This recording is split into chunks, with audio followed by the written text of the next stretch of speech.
आपको मेरी ओर से नमस्कार। आज मैं आपको एक बहुत ही अच्छा सरल और देसी इलाज बताने जा रही हूँ जो खांसी सर्दी जुकाम के लिए बहुत ही लाभकारी है।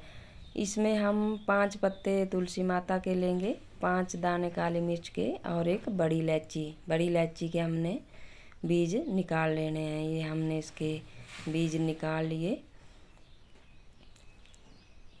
अब हमने इसको बारीक करके पीसना है। एक बात का ध्यान रहे, इसको मिक्सी में ग्राइंड नहीं करना है, इसको सिलबट्टे या हमाम दस्ते में ही पीसना है। इसको आप बारीक बारीक करके पीस लें।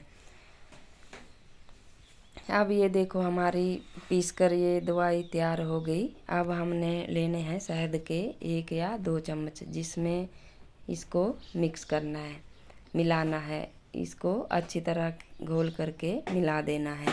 अच्छी तरह से मिलाकर ये देखो ये दवाई तैयार हो गई।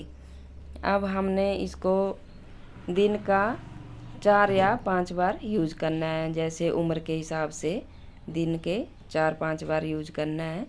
और ये आपको एक दिन में ही ख़त्म करना है। इसको डेली ताज़ा बनाना है। 1 हफ्ता यूज करें, 2 हफ्ता यूज करें, आपको लाभ ही मिलेगा। इससे आपको कोई भी साइड इफ़ेक्ट नहीं है। अगर आप डॉक्टरों से दवाई ले रहे हैं, खा रहे हैं, तब भी आप इसको दे सकते हैं। इससे कोई भी नुकसान नहीं होगा। इससे आपकी बच्चों की, बूढ़ों की इम्यूनिटी पावर ही बढ़ेगी, जिससे इससे कोई नुकसान नहीं होगा। और इससे एलर्जिक जैसी बहुत ही गंभीर बीमारियों में भी आपको लाभ मिलेगा। प्लीज़ मेरे चैनल को लाइक एंड सब्सक्राइब ज़रूर करें। धन्यवाद।